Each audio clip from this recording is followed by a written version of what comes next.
बच्चों, आज के वर्कशीट 7 अपनी संख्याओं की जानकारी सन्निकटन की समझ। बाहुबली की माताजी, आपके जन्मदिन की पार्टी पर कितने मेहमान आ रहे हैं? बाहुबली, मेरा अनुमान है कि लगभग 40 लोग मेरे जन्मदिन के समारोह में शामिल होंगे। अब यहाँ पर लगभग जो है वो सन्निकटन का मतलब है लगभग। आकलन करना किसी संख्या का अर्थ है वास्तविक संख्या का उचित अंदाज लगाना, अनुमान लगाना, निकटतम संख्या या आकलन। अब किसी संख्या का हम दहाई तक आकलन कैसे करें? जैसे दहाई का मतलब 10 और 10 का आधा होता है 5। अगर कोई संख्या 10 के आधे यानी 5 से कम है तो उसको हम शून्य दहाई मानेंगे, और अगर 5 या उससे ज़्यादा है तो उसको हम 1 दहाई के बराबर मानेंगे। जैसे संख्याएं 1, 2, 3, 4 संख्या 0 के निकट है, इसलिए संख्या का निकटतम दहाई में आकलन निम्न दहाई होगा।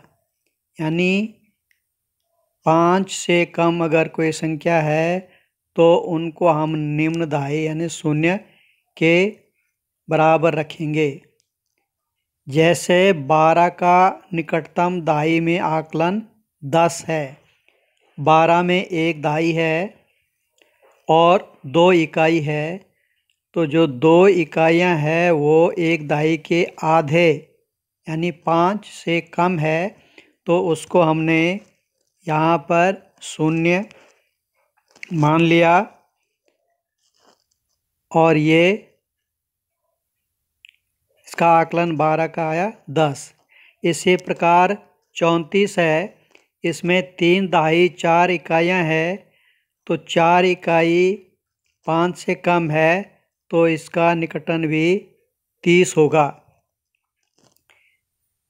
इसी प्रकार संख्याएं 5, 6, 7, 8, 9 ये संख्याएं 10 के निकट है, इसलिए इनका निकटतम दहाई में आकलन उच्च दहाई होगा। जैसे 16 में 1 दहाई और 6 इकाइयाँ हैं, तो 6 इकाइयों को हम 1 दहाई के बराबर इसको मान लिया, तो 1 दहाई और 1 दहाई 2 दहाई, तो ये 2 दहाई यानी 20 आ गया। इसी प्रकार 77 है, 7 दहाई और 7 इकाई है, तो 7 इकाई को 1 दहाई माना, तो 7 दहाई और 1 दहाई 8 दहाई यानी 80, तो 77 का दहाई में आकलन हो गया 80। इसी प्रकार हम सैकड़े में आकलन करेंगे। सैकड़ा यानी 100, और 100 का आधा होता है 500, तो 500 से अगर कोई संख्या कम है तो उसको हम निम्न सैकड़े में आकलन करेंगे उसका, यानी 0 उसको मानेंगे, और 500 या उससे ज़्यादा है तो उसको 1 सैकड़ा हम मानेंगे। यहाँ पर 301 से 349 संख्या 300 के निकट है, इसलिए संख्या का निकटतम सैकड़े में आकलन 300 होगा। उदाहरण देखें, 648 हमने सैकड़े में इसका निकटतम करना है, तो 648 में 6 सैकड़ा है और 48 और है, ये 100 का आधा 50, तो 50 से कम है, तो 48 को हम छोड़ देंगे तो ये आ जाएगा 600। इसी प्रकार 738 देखें, 738 में 7 सैकड़ा है और 38 और है, 38 100 का आधा 50 से कम है, तो 38 को हम छोड़ देंगे तो निकटतम आ गया इसका 700। अब 350 से 399, 350 से 399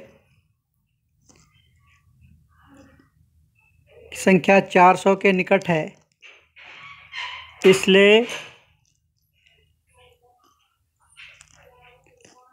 संख्या का निकटतम सैकड़े में आकलन 400 होगा।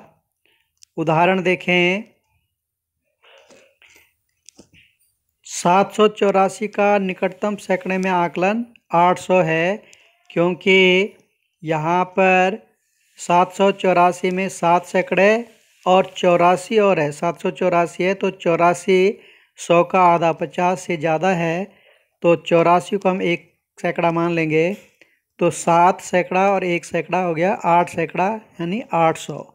इसी प्रकार 950 है, तो 950 में 9 सैकड़ा है और 50 और है, 50 100 का आधा है, तो इस 50 को हम 1 सैकड़ा मान लेंगे, तो 9 सैकड़ा और 1 सैकड़ा हो गया 10 सैकड़ा, 10 सैकड़ा यानी 1000। इसी प्रकार 1000 में हम आकलन करेंगे, निकटतम 1000 तक आकलन करना। 1000 का आधा होता है 500। अब 500 से अगर कोई संख्या कम है तो हम उसको छोड़ देंगे, जैसे 4000 एक से लेकर के 4000,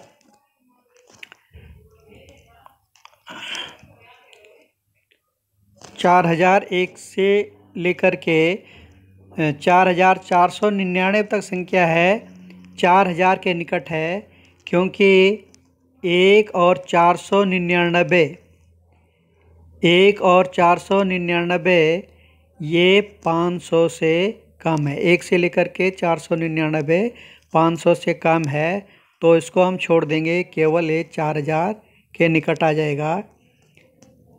इसी प्रकार देखें 5221 में हमने 1000 में निकटन करना है, तो ये 5000 और 221 और है,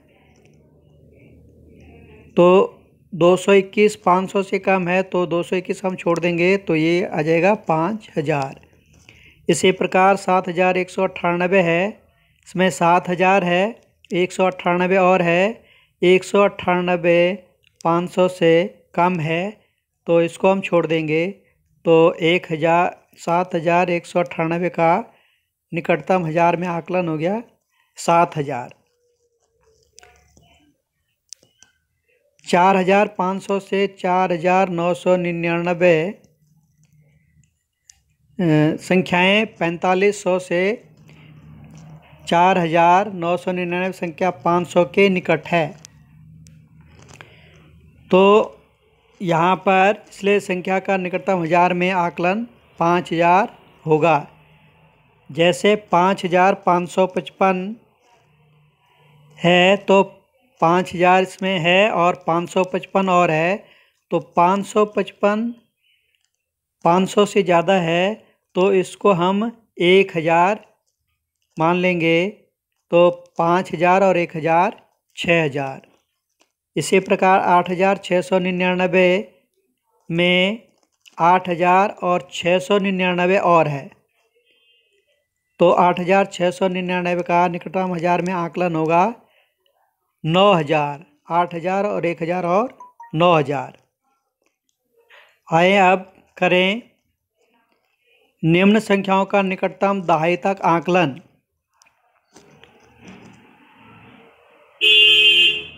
ये 37 है, तो 37 3 दहाई और 7 इकाइयाँ, 7 इकाई 5 से 5 इकाइयों से ज़्यादा है, तो ये आ जाएगा 40। 115 हमने दहाई तक आकलन करना है, तो 100 इसमें है और 15 और है। 15 में एक दहाई और 5 इकाइयाँ, तो 5 इकाई का एक दहाई मान लेंगे, तो ये आ जाएगा 15 का हो जाएगा 20, तो ये आ जाएगा 120। 259 में 5 दहाइयाँ हैं और 9 इकाइयाँ हैं, तो 9 इकाइयाँ 5 से ज़्यादा है, तो इसको एक दहाई मान लेंगे, तो ये आ जाएगा 260। निम्न संख्याओं का निकटतम सैकड़ा तक आंकलन कीजिए। अब सैकड़ा हमने करना है, इसमें 177 है, तो 77 500 से 77 जो है 50 से ज़्यादा है, तो 77 को हम 1 सैकड़ा मान लेंगे, तो 1 सैकड़ा और 1 सैकड़ा ये आ जाएगा 200। ऐसे 547 है, 500 और 47 और है। 47 जो है 100 का आधा 50 से कम है, तो इसको हम छोड़ देंगे, तो ये आ जाएगा 500। ऐसे 1150 है, तो यहाँ पर 50 जो है 100 का आधे के बराबर है, तो इसको हम 1 सैकड़ा मान लेंगे, तो 1 सैकड़ा 200, तो 1200 ये निकटतम सैकड़े में आकलन इसका आ जाएगा। दूसरा प्रश्न देखें, इसको हज़ार में हमने सन्निकटन करना है। 1377, तो 377 इसमें 500 से कम है, तो ये इसका सन्निकटन हो जाएगा 1000 के बराबर। ऐसे 9547, तो 547 500 ज़्यादा है, तो इसका सन्निकटन आ जाएगा 10,000 के बराबर। ये 9000 है, 1000 और तो 10,000। इसी प्रकार 10,254 है, तो 254 500 से कम है, तो इसको हम छोड़ देंगे 254 को, तो इसका सन्निकटन आ जाएगा 10,000। प्रश्न 4 है, आपके परिवार में विवाह समारोह में आने वाले मेहमानों की संख्या का अनुमान लगाइए। हम कोई भी घर में कार्यक्रम करते हैं, शादी, विवाह, जन्मदिन की पार्टी या कोई अन्य कार्य, और हम मेहमानों को बुलाते हैं, तो उसमें हम आकलन करते हैं कि कितने मेहमान आएंगे, उसके अनुसार हम व्यवस्था करते हैं।